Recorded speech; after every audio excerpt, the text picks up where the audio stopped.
On this episode of Sláinte, we head to beautiful Lunenburg, Nova Scotia, as we make our way to Ironworks Distillery. We'll talk to the two owners and learn about the storied history of their location, as well as how they've made the most out of an unfortunate act of Mother Nature.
Today we're headed over to Ironworks Distillery in scenic Lunenburg, Nova Scotia. Ironworks was established in an old blacksmith shop that was built in the 1800s. This place sounds like it's rich on tradition and culture. I can't wait to check it out.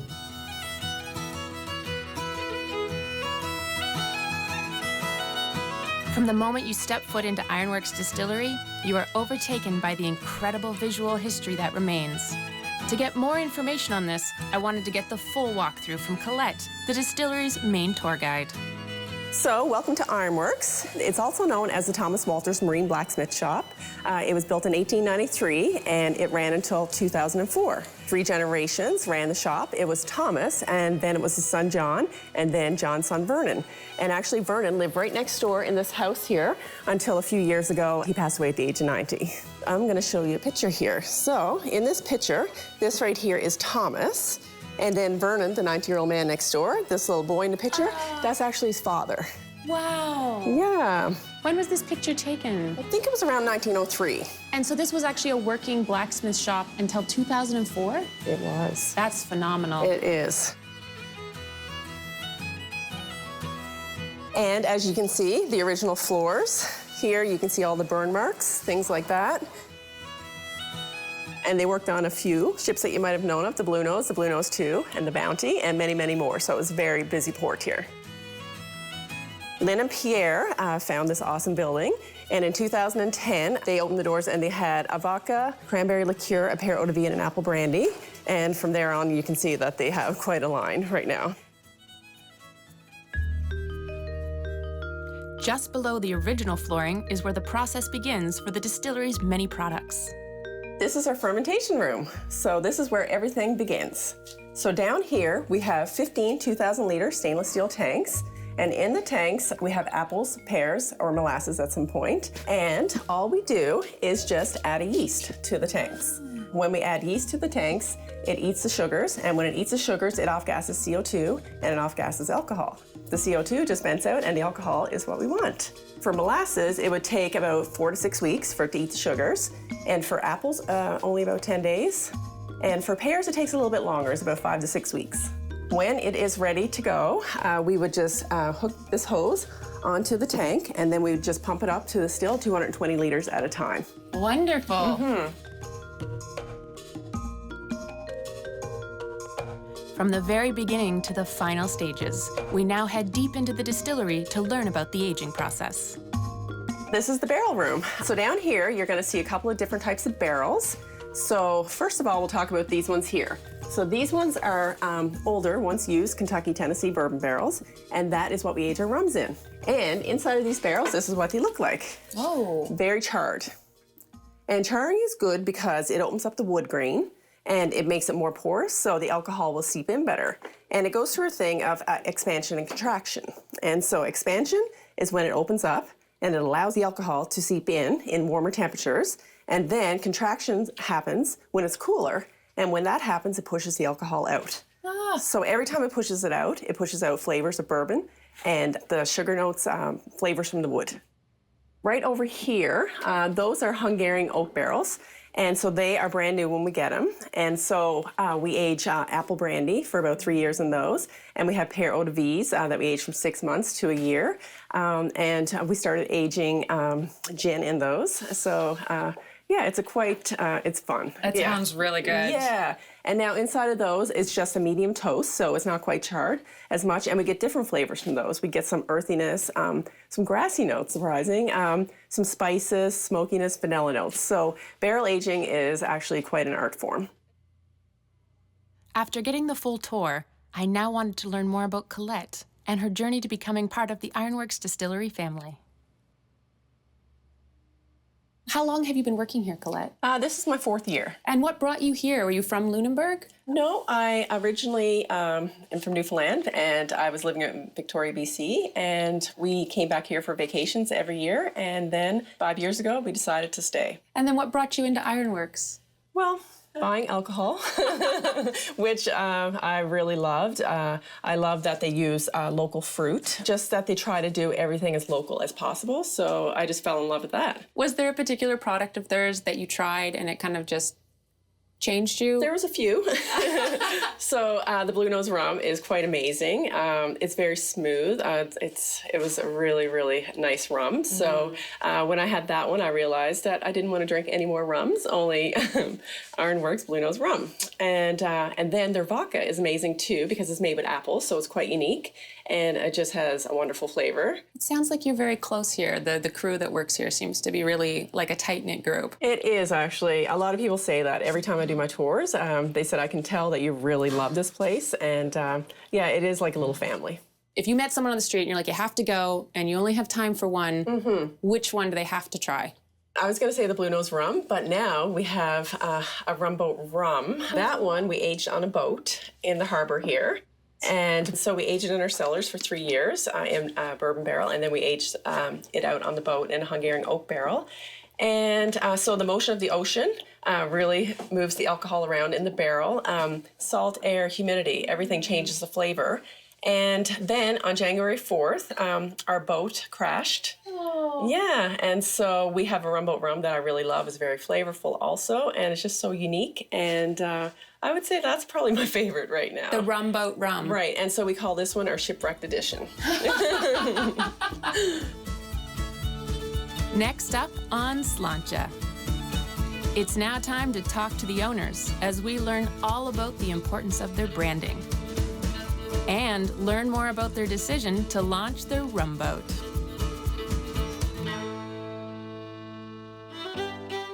After getting the full tour of Ironworks Distillery, I wanted to now talk to the owners to discover how they came to own such a historic property. To start this conversation, we talked to Lynn. Tell me how you started this business. It was all Pierre's fault. We'll start there. Pierre and I had moved to Halifax. I was from Nova Scotia, so I have this natural blue nose tendency to come towards big water. And Lake Ontario had lost its charm for us at that point. So we were in Halifax and had finished working at our previous careers. I was in the film industry. He was in the stock photographic business. On the way back one day, he saw an article about distilling. And it was about the burgeoning distilling industry in the United States specifically. But it did mention a couple of distilleries in the Atlantic provinces, but there wasn't one in Nova Scotia. He said, look at this magazine. This is a very interesting business. And think, no one is doing this in Nova Scotia. How novel. We could start a business. It would be our own inventions, our own products. We would be in charge of control of it. Why not learn how to do it? So 2 months later, we're in school, learning how to do it. Then we came back to Nova Scotia and we started researching where we could do it. I was down in Lunenburg doing something completely random. I can't even quite remember what. And this building was for sale. I phoned Pierre and said, I see this really beautiful old vintage building and it's for sale. In June of that year, we walked in and we owned the place. So it was from November until June. The nature of distilling is that there's 3 different kinds of people I've realized now. There are chemists who know all of the equations for what we're doing in there. There are equipment geeks. There are people who think, oh, if you extend a line arm this long, you'll get something better at that end or so. And then there are cooks. And that's where I fit in. I'm smart enough to get the chemistry now, but initially I knew what tasted good. You do also have to attract them with the way the thing looks. We found the most wonderful, talented young designer, Stephen Bishop, and he has designed our brand from the ground up. He's a large part of the reason why people are attracted to the brand in the first place. Can you tell me a little bit about the history of this building? Oh, glory, yes. I think it's haunted, too. The Walters family started this business in 1893. They did not do blacksmithing for horses and oxen, like horseshoes, etc. They did marine blacksmithing, which in this neighborhood is called ironwork. Hence the name. Hence the name. Because we wanted to pay homage to what had gone before. And when we moved into this building, in fact, Vernon Walters, who was the third of the Walters dynasty, he was in his late 80s. He lived just on the corner. He was quite skeptical. When we first moved in, he was very funny. And he would wander by saying, oh, yet another failing business for my old shop. Eventually, he was, I think, quite touched that we called it Ironworks, for starters. And then I think he was quite pleased that it was successful. And he just passed away a couple of years ago, which is why I tend to feel like the place is just a touch haunted. We do hear weird noises here at night. The heritage of the building is important to us, and I think it's important to the town. The heritage will bring people to our doors for other reasons. Not everybody's a drinker. I acknowledge that quite freely. But you want them to be able to see the history of what was here before. And we've maintained a lot of the elements of the blacksmith shop. Can you tell me about the boat in the harbor? Yes, I can. Once again, it was Pierre's fault. He seems to be the one that comes up with these crazy ideas, and it was a crazy idea. And he was sitting one day at his desk up there, and he said, you know, we need a boat. Okay, what is this for? He says, we need to age our rum on a boat, because moving rum ages differently from static. How did he learn about that? The tradition of bringing rum from the Caribbean to Europe, you know, in the 1800s, illustrated very strongly to seafaring folks that the rum that they started with at the beginning of the voyage was really bad compared to the rum at the end. And it became quite commonly known that rum, when you put it in a barrel, take it for a little ride on the ocean, it improves it. But we have another boat. Do you know about that one? I do not. It's not our boat, but we have 4 barrels of rum on Picton Castle, which is currently going around the world for the last time. She'll be back next May. Wow. And at that point, we will be harvesting our 4 barrels, which have now gone, at that point have gone around the world. So. Picking up where Lynn left off, we continue the conversation with Pierre, the other half of this husband and wife team. We just are enthused by creative new things to do. We are also looking for differentiators, things that we would do that nobody else would be crazy enough to do. And thus came the idea of the rum boat. There's a distillery in the Caribbean islands that ages their rum on the ocean floor. And we thought of doing that, but it's a little cold up here in the North Atlantic, which is where the idea of the rum boat came from. What brought you into distilling? At the time, there was no small-scale distillery in Nova Scotia, and we have an abundance of fruit in Nova Scotia. Nobody was turning that product into a value-added beverage alcohol product, and I thought it was a unique opportunity. Can you tell me a little bit about where you get your fruit in Nova Scotia and why that's important to you?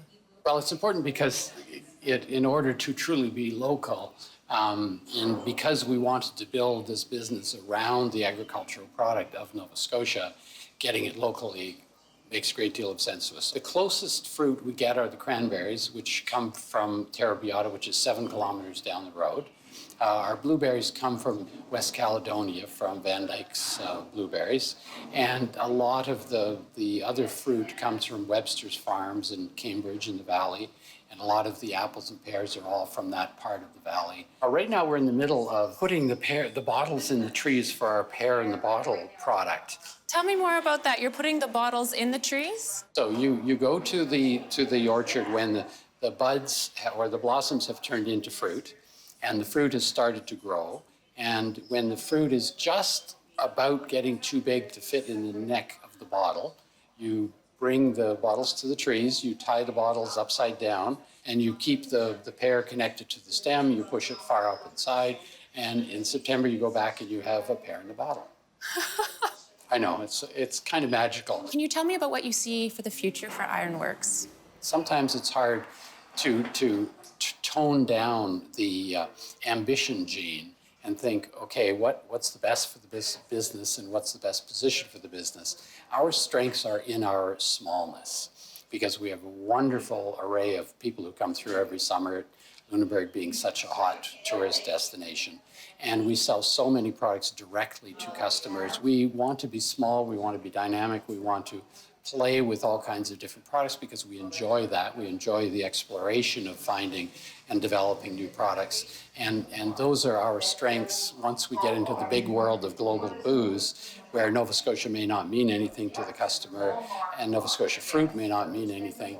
That's not where our advantage is. We're then up against the big guys who produce millions of liters a day. So our strength is in our smallness and creating new and interesting things within that smallness rather than growing for the sake of growing. Next up on Sláinte, we get a closer look at the centerpiece of Ironworks Distillery. And we get to taste the product we've heard so much about.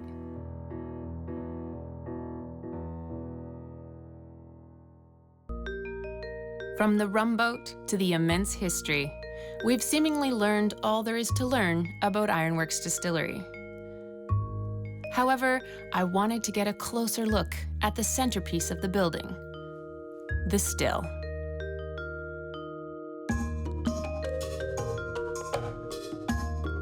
And what better guide than the head distiller, Matt. So Matt, tell me about your still. What's her name? Her name is Brigitte, and she's been the workhorse of the shop since the doors opened back in 2010. She's got a unique feature about her. She's actually wood-fired, so... Oh! Imagine that's quite unusual nowadays. It is, it's quite rare. So all of our rums start out the same way. They start out in the basement, which is our fermentation room, and we ferment our molasses for 3 to 4 weeks. And when it's ready, we pump it up through this line over here into the still. She holds 210 liters at a time. Wow. So yeah.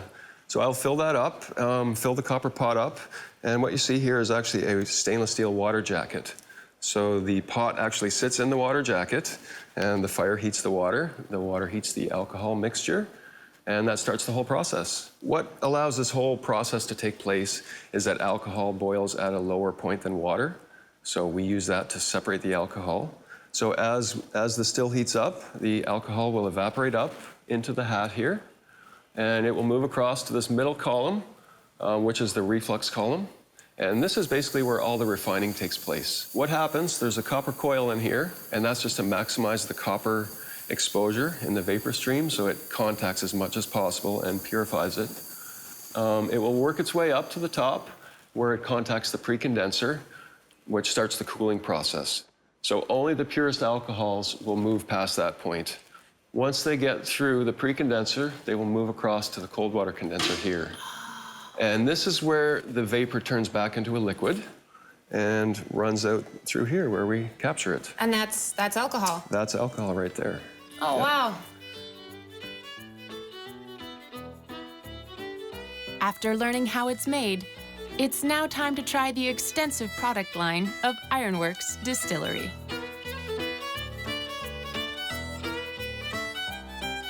Okay, what are we trying today? We are going to try our vodka today. And our vodka is actually quite unique. It's made from apples. Some people get a hint of apple in there, and even some people get a butterscotch taste or smell in there.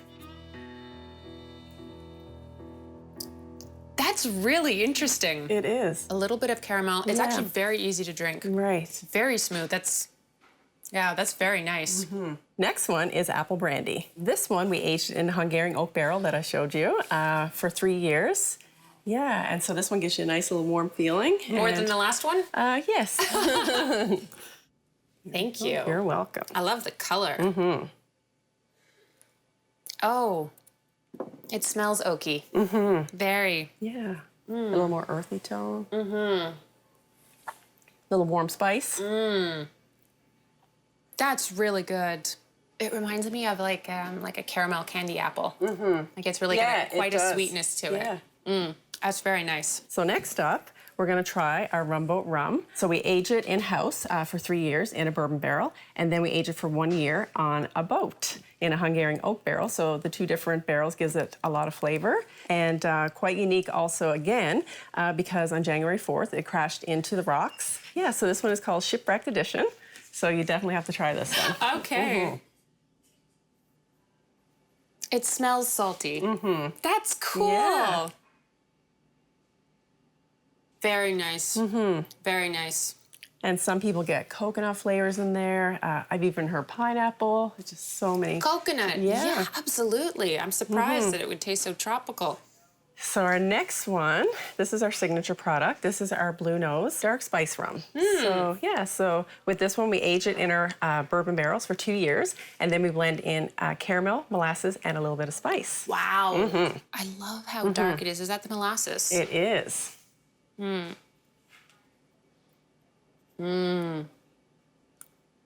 So rich. Almost creamy. It is. It's got a lot going on. It's does. quite complex, actually. Yeah. Really layered. It's very nice. It is. So next up is our rhubarb. This is made with local fruit, and we hardly add any sugars to this one, so it tastes pretty much like eating rhubarb. Yeah, it's very fruity smelling.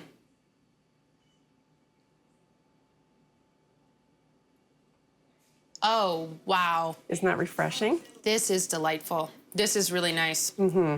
Full flavor. It is. Tart, Yeah. but slightly sweet. Kind of like a popsicle, like a fruit popsicle. That's really good. Hey, and you've been waiting for the blackberry. So this one's a little tart and sweet, just Tart like a and blackberry. sweet. Okay. When I was a kid, we used to go blackberry picking, and I almost never came home with any because I would eat them all. Me too.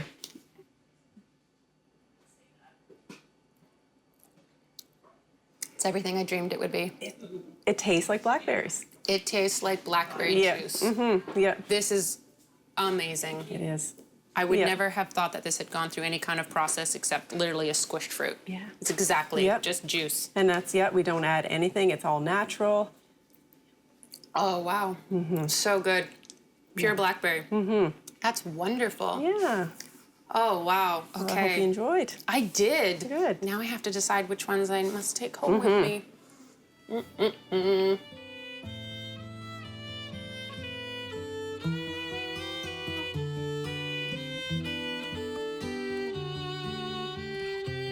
Rarely do you have the opportunity of being inside an old blacksmith shop, let alone one that's been turned into a distillery, creating such quality products.